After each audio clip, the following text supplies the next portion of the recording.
Good afternoon, everyone, and thanks for joining us today. Again, we have Premier Scott Moe and Dr. Shahab with us in the room in Regina. On the phone, we have Scott Livingston, SHA CEO, and Dr. Susan Shaw, SHA Chief Medical Health Officer, on the line with us. Premier Moe will have an opening statement, followed by Dr. Shahab with a brief update on today's cases. Premier Moe.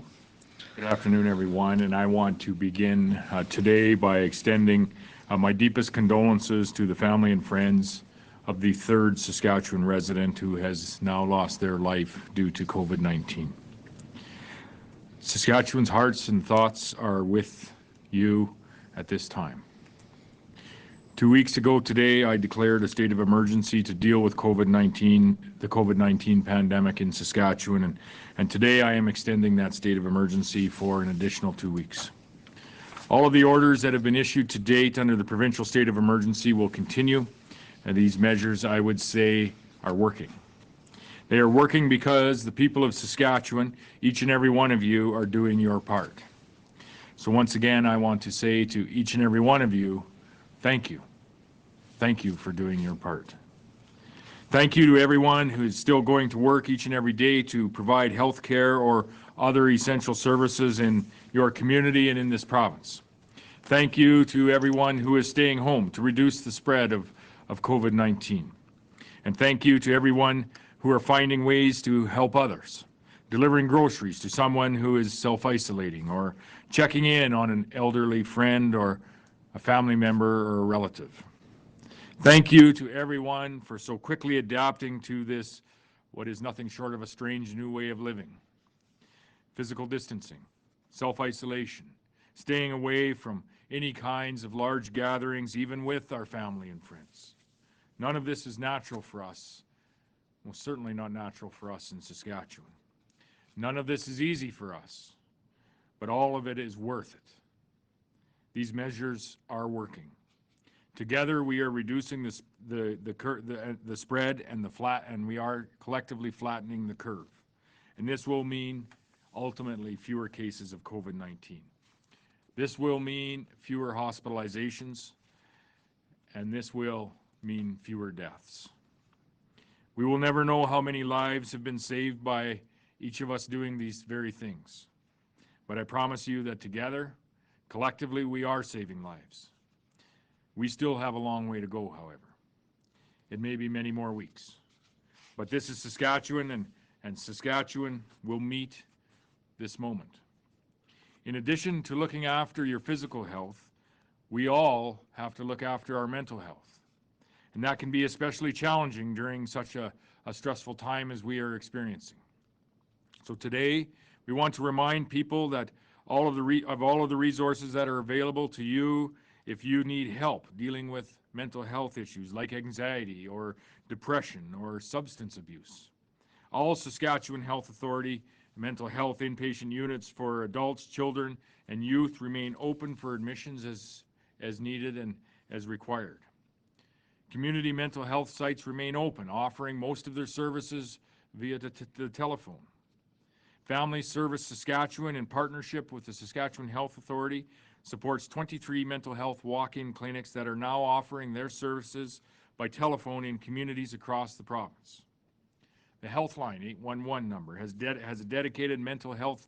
many dedicated mental health professionals who can provide 24/7 assistance or referrals 24 hours a day, 7 days a week for people with mental health concerns. The Farm Stress Line provides support for farmers and ranchers, and again is available 24 hours per day, 7 days per week. The Kids Help Phone offers professional counseling information and offers referrals by phone, by text, or with online chat. It's confidential, it's free, and again, it's available 24 hours a day, 7 days a week. Our mobile crisis centers are located in communities across Saskatchewan, and as well, they operate 24/7. Our employee and family assistance programs can assist with mental health supports and counseling for government employees and their families.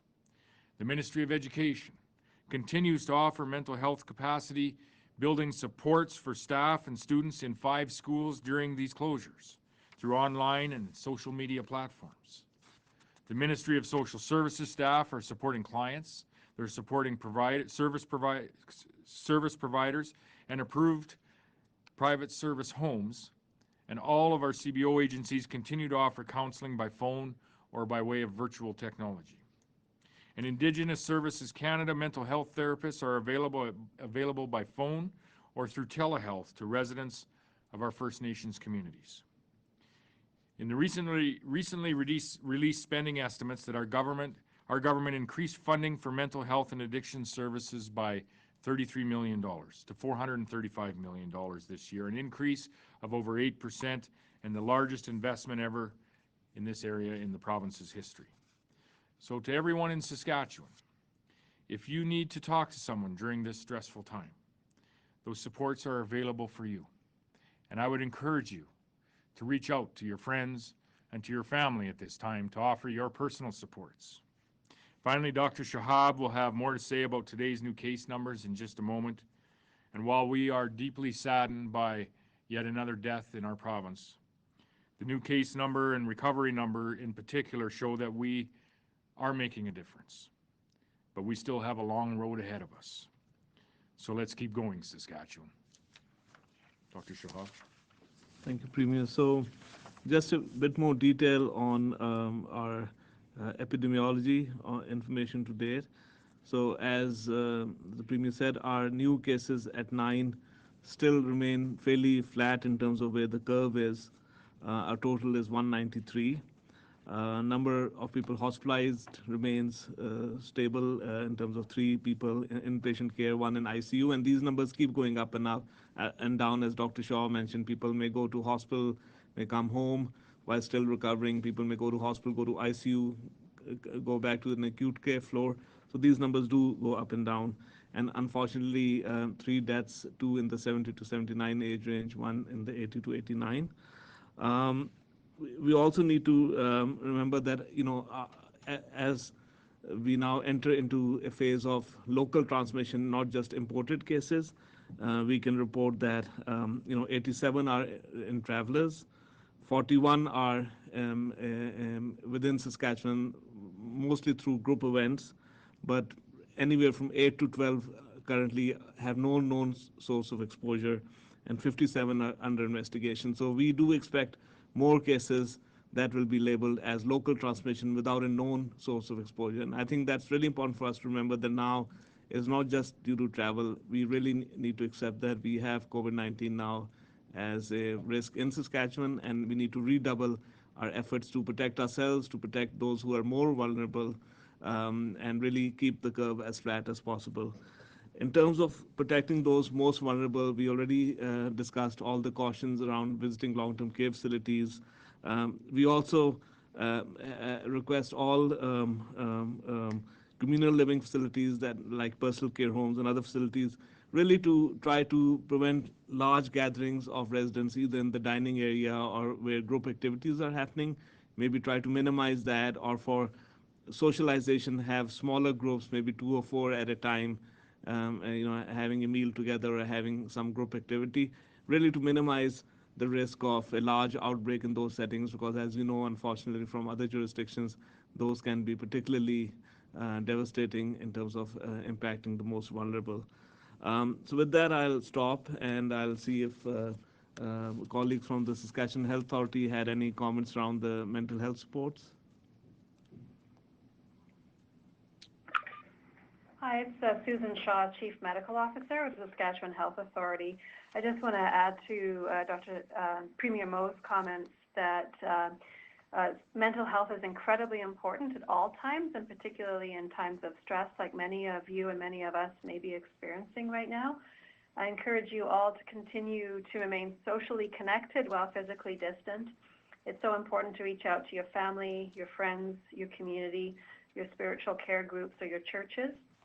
Your family physicians and your nurse practitioners remain available to you. 811 has 24/7 access to supports, including mental health and wellness supports. And of course, if at any time you find yourself in severe distress, our emergency rooms remain open and are available for you, and we want you to come and see us when you need us. Thank you, Dr. Shah. We now have about 25, half an hour for questions. We'll take our first question from the line. Operator. We have Guy Quinville with CBC. Hi, is this for Dr. Shahab or anyone from the SHA as well? I'm just wondering, our first three deaths are among people who fall within that 65 and over cohort, which overall is a smaller percentage of our overall cases. So I'm wondering if the fact that, our first three deaths, unfortunate though they are among people who were either 70 or above, and the fact that that cohort overall is small, Dr. Shahab, does that give you hope that our mortality rate may ultimately be not as high as perhaps feared? Unfortunately, these are early days for COVID-19 for us in Saskatchewan. We know that, like the Premier said last time, that it takes up to 2 weeks for you to, when you're exposed, to actually develop symptoms. And once you develop symptoms, we already know that irrespective of your age group, most people actually recover fully within 2 weeks. So that's the good news. Out of 194, 30 have actually fully recovered. So that's an important number to keep an eye on. But we also know that up to 20% based on international studies require in-hospital care. Now, our percentage of in-hospital care is about 3%, and our mortality is less than 2% at this time, like 3 out of 200. But we do know that over time, people who are going to become who are going to require hospital care, that takes 1 to 2 weeks to develop. So we do expect to see, unfortunately, more hospitalizations and ICU admissions and deaths. While anyone can get COVID-19, we also know from other jurisdictions and other countries that young adults and children may be mildly symptomatic or asymptomatic. Older adults, especially with underlying health conditions and age 65 and older, but especially 70 and older, are more likely to progress to more severe illness. But even there, we have to remember that even in that 80 plus age group, up to 80-85% actually do recover in the home setting or in the long-term care setting or in the personal care home setting. So I think that's important to remember, that even in the most vulnerable, a large percentage will recover in the home or personal care home setting, but there's a greater percentage that will require hospital care. So from that perspective, again, while it's always very distressing to see hospitalizations and deaths, but the age range of those who are hospitalized is along what other countries have seen. Do you have a follow-up, Guy? Yes, thank you. And this is for Dr. Shahab again. It's sort of a continuation of something we've been talking about for a few days.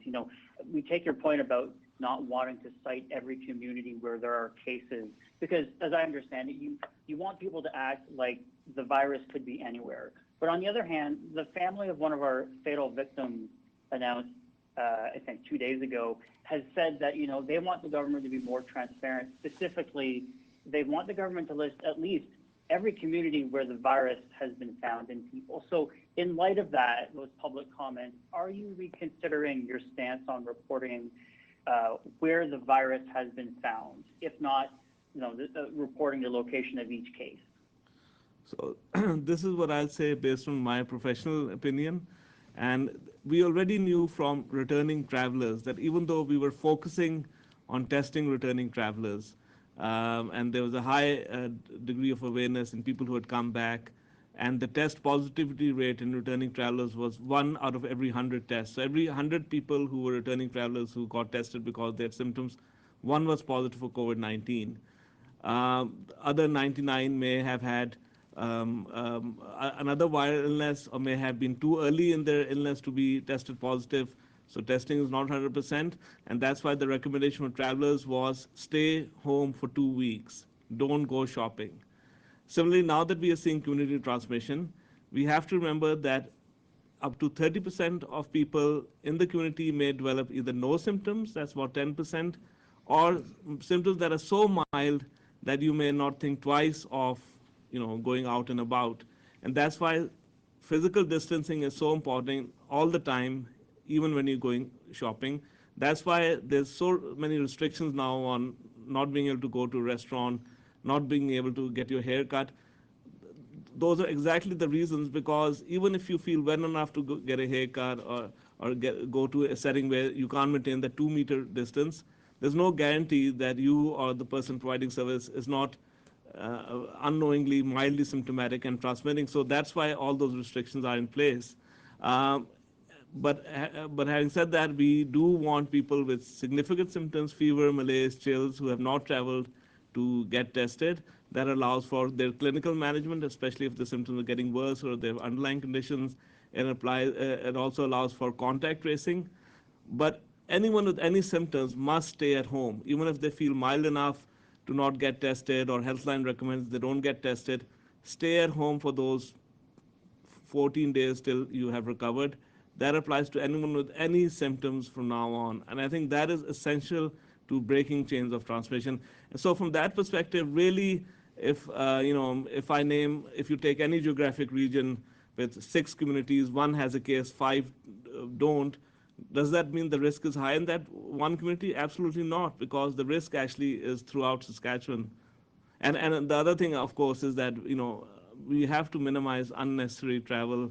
Apart from essential services, who have to travel from one province to another, from one community to another to provide essential goods and services, we also have to minimize non-essential travel within communities, and of course, minimize mixing within households as well. That is all essential, and the reason why we do that for people who are asymptomatic is precisely because there is no way to predict which community and which household may have a mildly symptomatic case.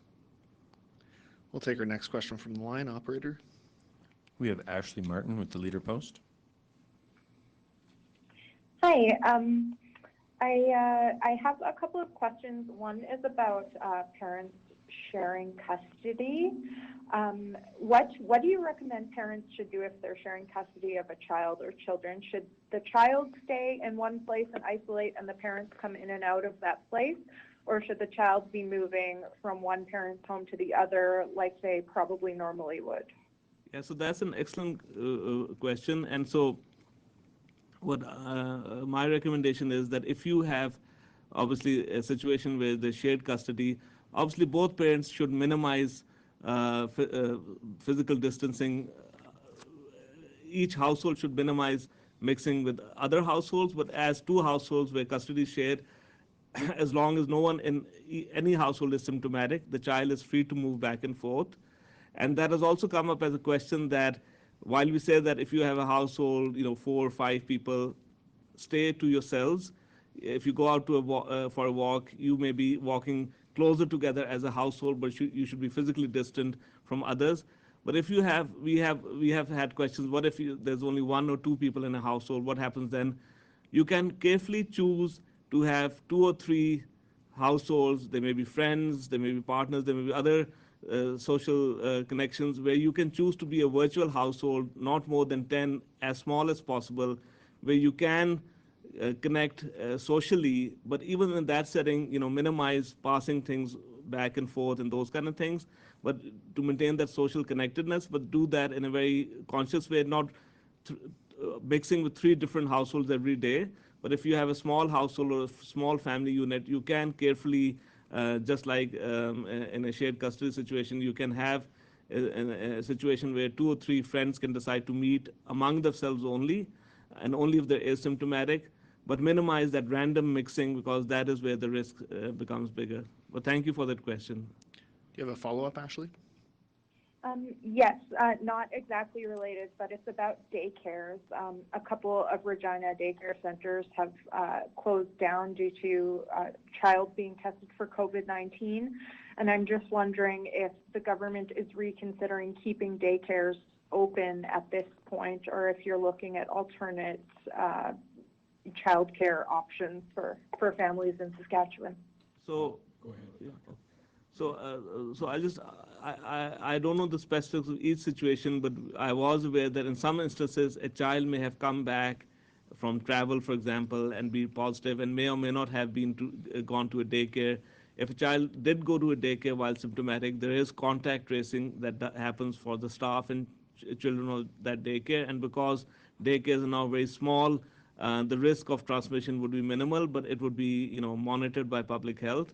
But beyond that, I think to some extent there is still a need for essential workers to have some capacity to be able to access daycare to some extent. So that is my comments, but Premier, if you wanted to. I would just add to that there will be certain instances where the operators of individual daycares may choose to not operate during this time. In saying that, we have provided the opportunity for daycares to operate, albeit in a restricted in a restricted fashion, with the number of children that are allowed to be present in any room or in the daycare at any point in time. So under those restrictions that have been enacted on the advice of Dr. Shahab, there are also a number of daycare spaces that we have allocated to be available for those people that are providing essential services in our communities.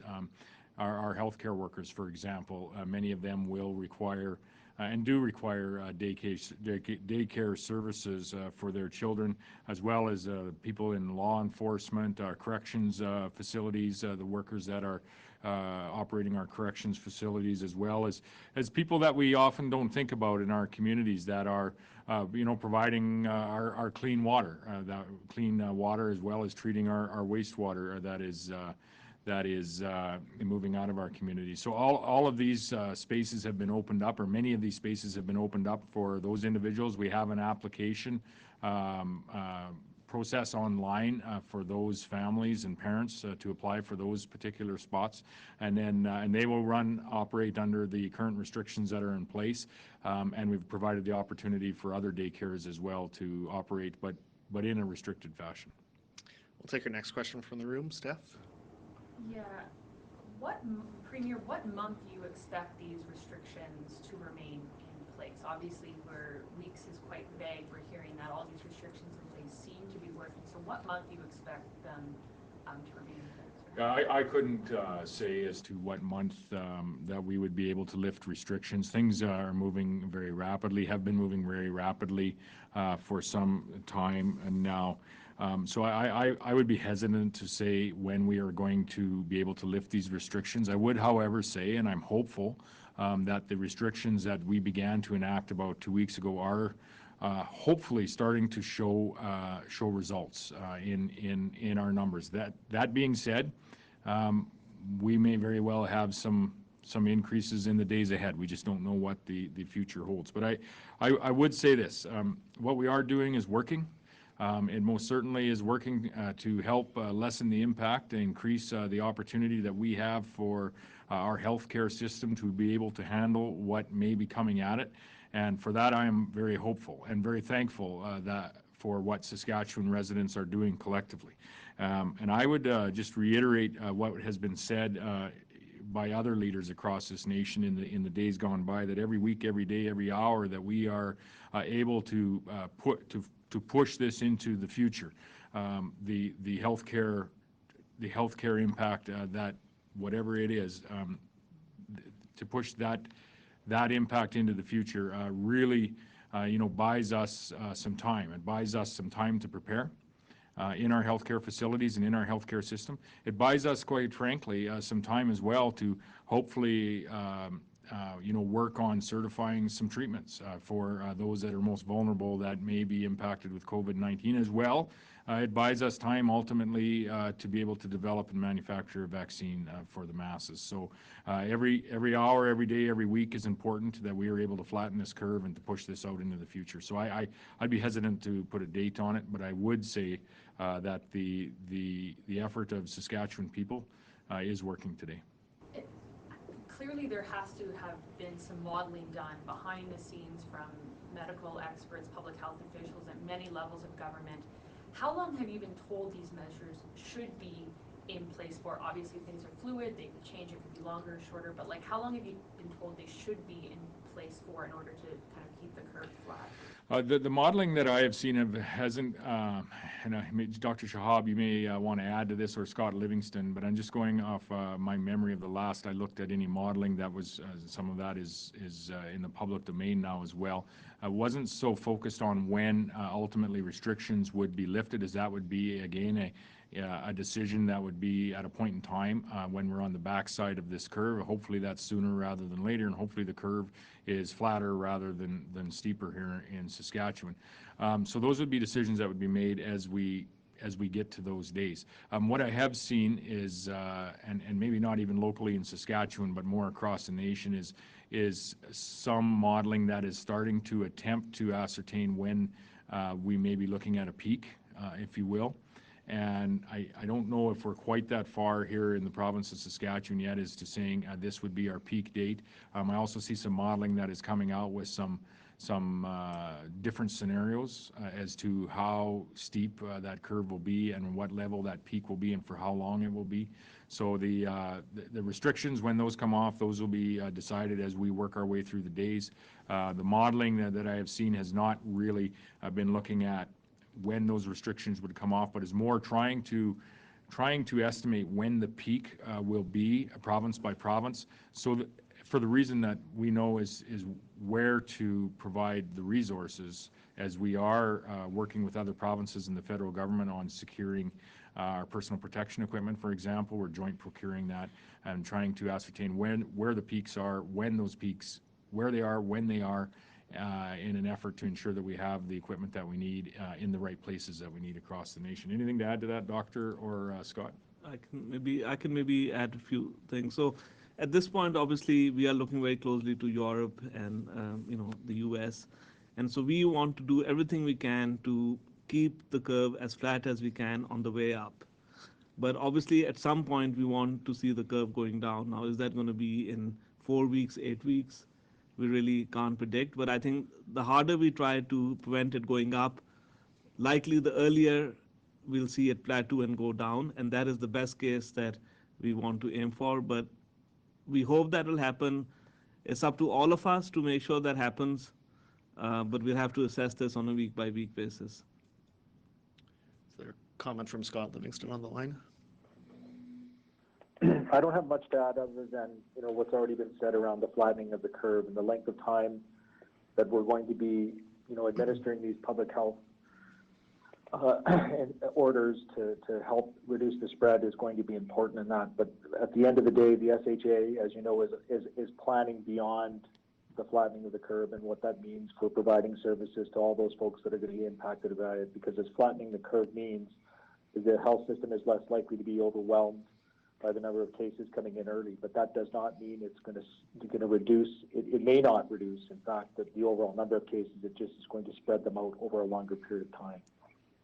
There's two numbers that I watch, Steph. One is, the total numbers of positive IDs, but then also keeping an eye on the recovered numbers, which would give you your net numbers that you have at any point in time. And that is a number I watch because that is the number that when you start to put into the statistics of what this is, that helps ascertain what type of a load we are having at any point in time on our healthcare system. And we'll take our next question from the line, operator. We have Lisa Schick with CJME. Hi. Other provinces are seeing a lot of problems in senior care, and the death that was just reported today, this person was over 80. So I'm wondering, was that person in senior care? And can you tell us how many cases and what kind of testing there's been done in senior care homes in Saskatchewan? Thanks. So the information we have is that all 3 individuals are not in assisted living or long-term care facility, but we obviously are watching very closely, and any outbreaks or symptoms of concern in those settings are investigated for COVID-19. And so, obviously, it's very challenging with the restrictions that people who have loved ones in those facilities can't visit as frequently as they want to. But, all of that is exactly because we want to minimize any outbreaks in those settings. Do you have a follow-up, Lisa? Yeah, can you tell me how many cases and how much testing there's been in senior care homes in Saskatchewan? Like, is there a number, or can you maybe give a ballpark? I don't have a number, but, flu season is on the downward trend. It's almost finished. But whenever there's a respiratory outbreak in a long-term care facility, and there's several dozen outbreaks that have happened over the last, couple of months, where another organism is not found, testing for COVID-19 is always done. We can try to get more specific information, but I am aware that testing for COVID-19 is done in outbreaks in long-term care facilities, in all inpatients where there's respiratory symptoms and another cause is not found. So that has been happening for several weeks now.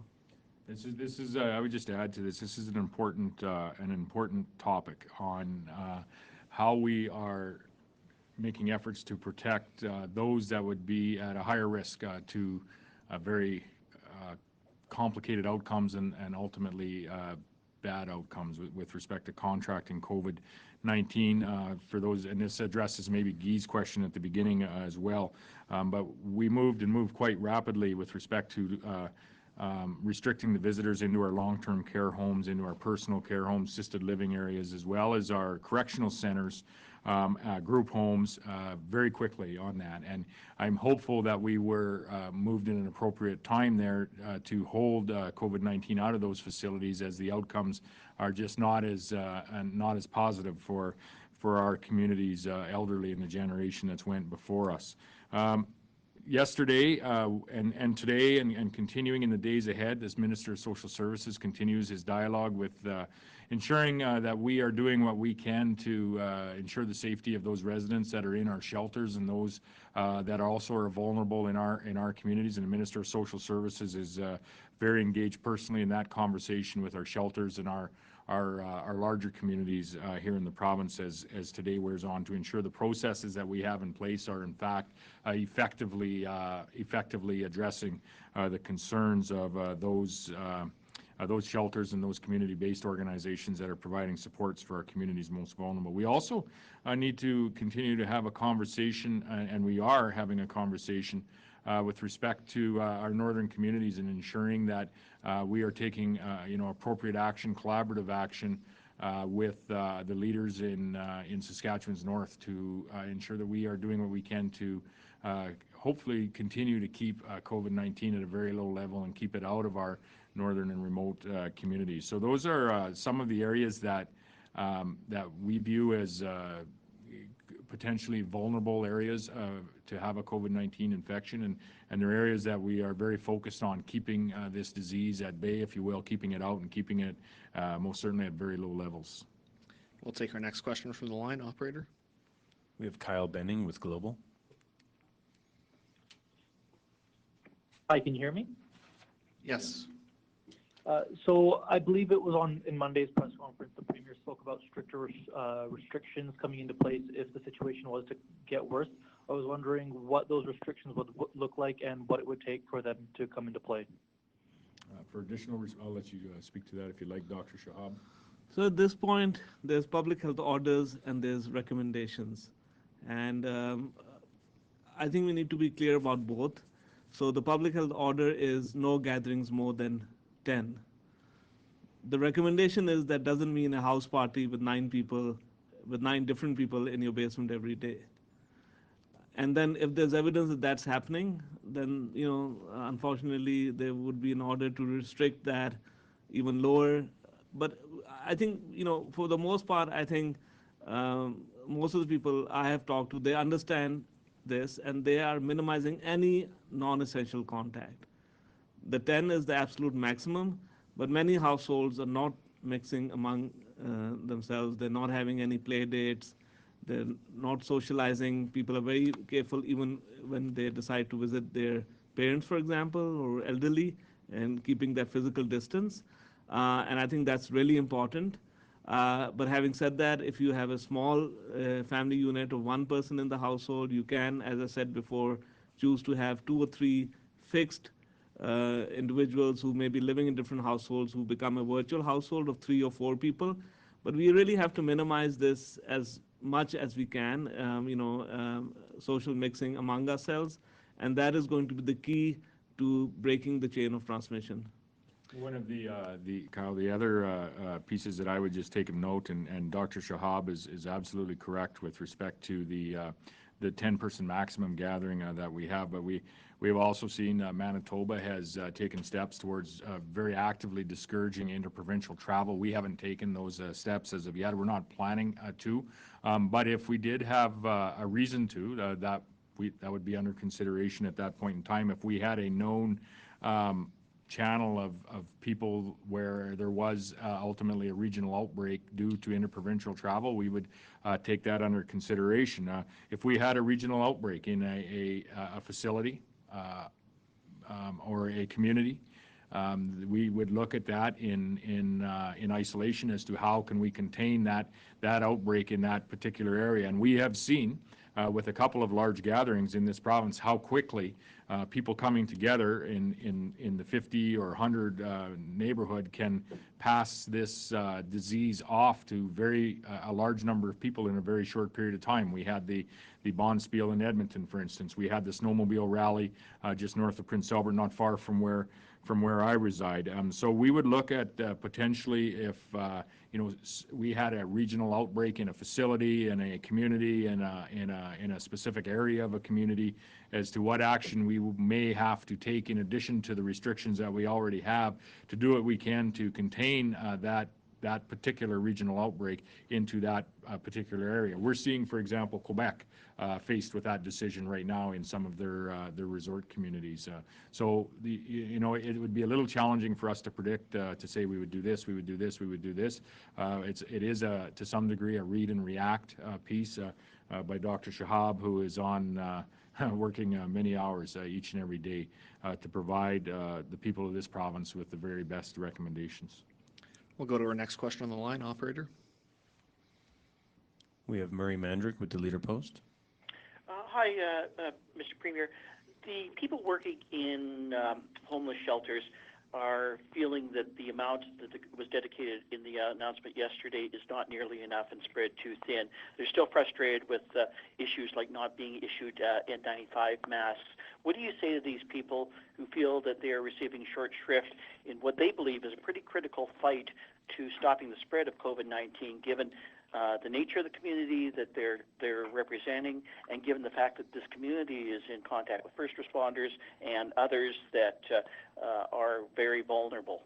I would say that the Minister of Social Services, I believe as we speak, is engaging with their shelter and community leaders, and will continue to engage with them to ensure that the processes that we have in place and the supports that we have in place are most certainly there to protect not only those that are working in our shelters, but with the focus to protect those that are looking to enter our shelters. And I think the minister had spoke yesterday with respect to some of the supports that have been provided to ensure that the proper cleaning and sterilization can be taking place in those shelters, to the supports that are being provided for those individuals that present themselves at a shelter.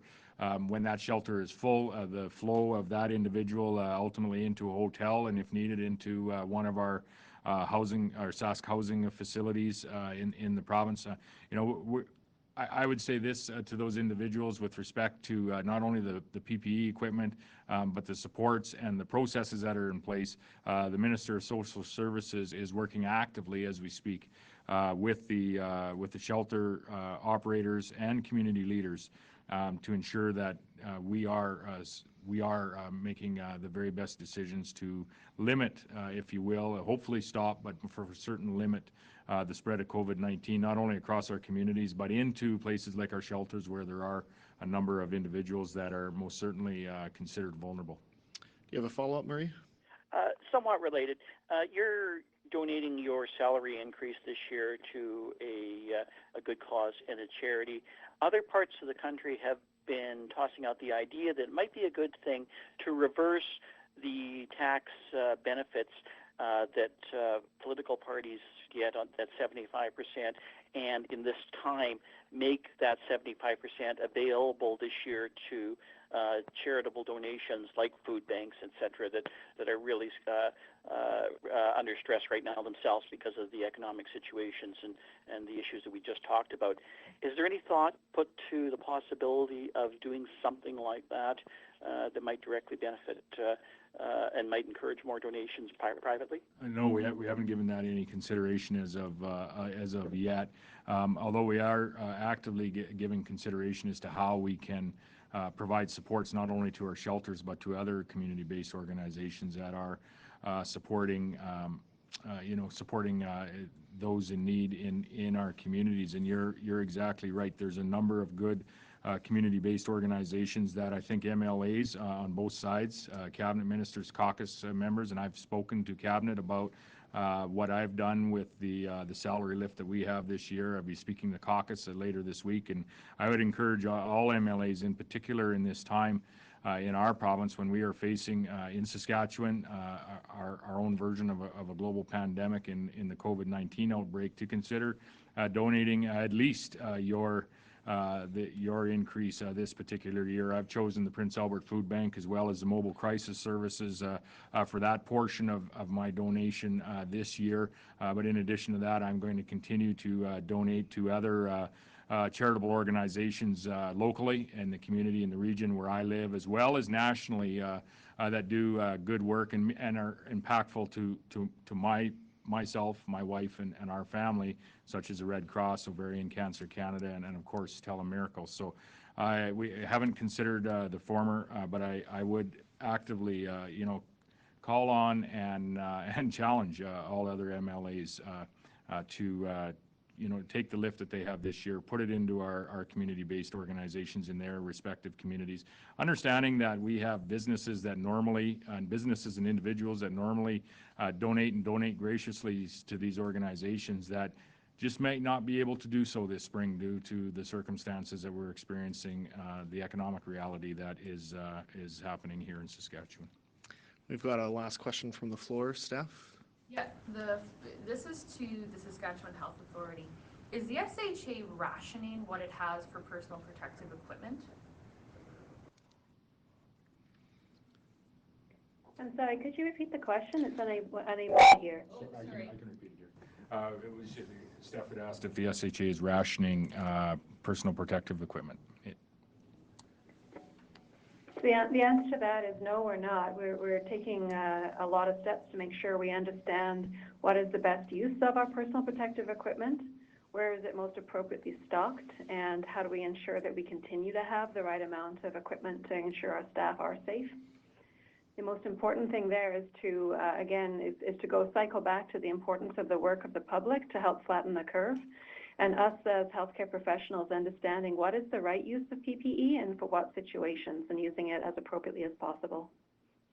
A similar question, Dr. Shahab, it seems like the number of tests performed seem to be going down kind of in recent days. Can you explain why that is? It almost seems a bit counterintuitive, given that there's calls and an expressed need for expanded testing. Yeah. So, I've been looking at it very closely because this was asked on Monday as well.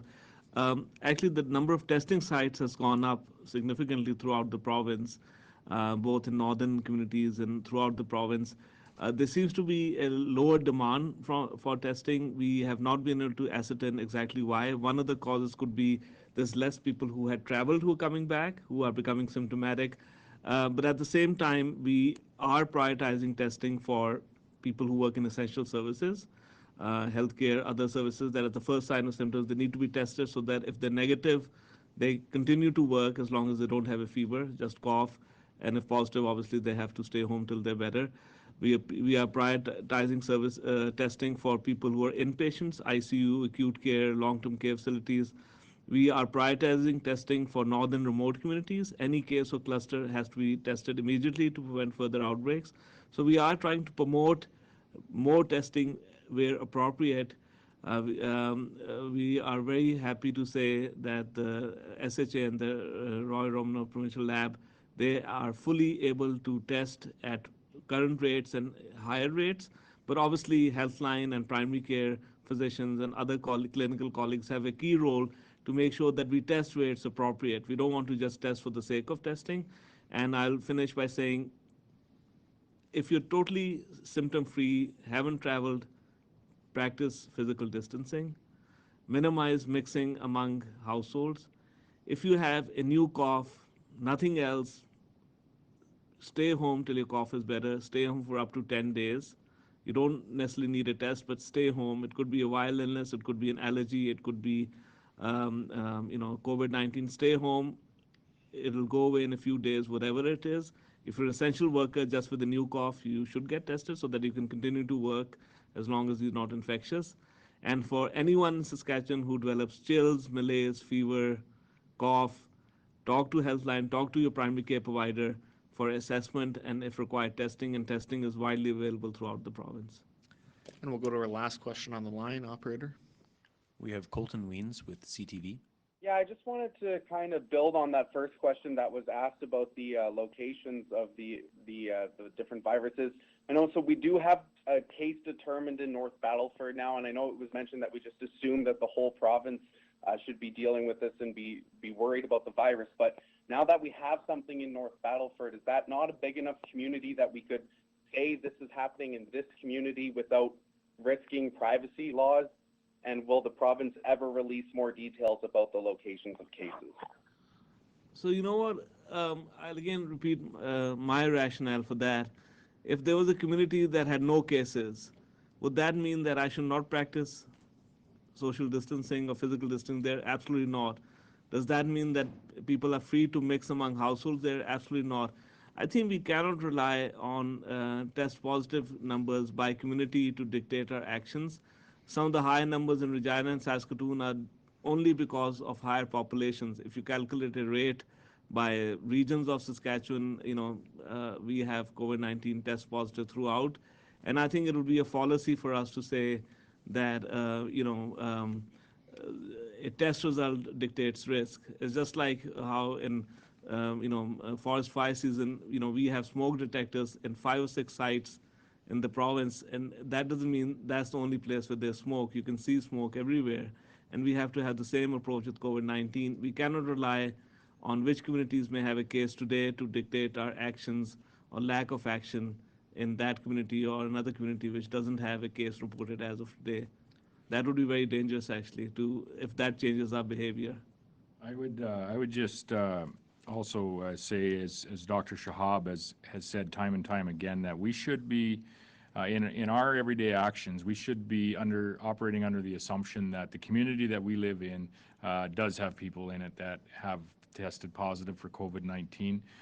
We should also act under the assumption that there are people that may not be tested yet that do have COVID-19 in the way that we do not our social distancing, but our physical distancing from one another, in the way that we wash our hands and more often use hand sanitizer, to just be careful about touching our face. These are all things that we can do and we should do each and every day, assuming that COVID-19 is in your community and it is very close to you. In saying that, your question around reporting transparency here in the province, and I had said a few days ago that we will be endeavoring to continue to be as transparent as possible with the reporting that we are providing on behalf of the government to the people of the province, and often through yourselves, the media outlets. I would just ask again to continue to be gracious with us and help us a bit with respect to what, and we will be straight with you as to what we feel we can provide and what we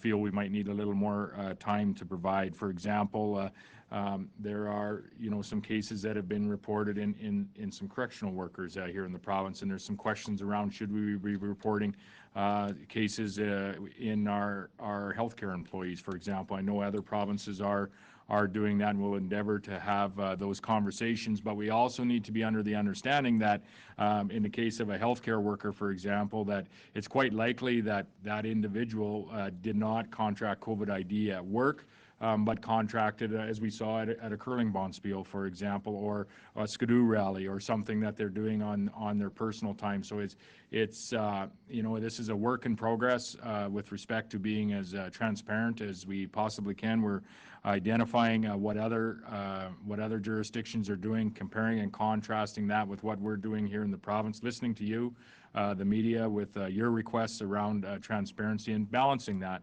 if you will, with trying to protect the privacy of Saskatchewan individuals. And do you have a follow-up, Colton? No, that should be good. Thank you. Perfect. That concludes our time for today. Thanks so much for joining us, everyone.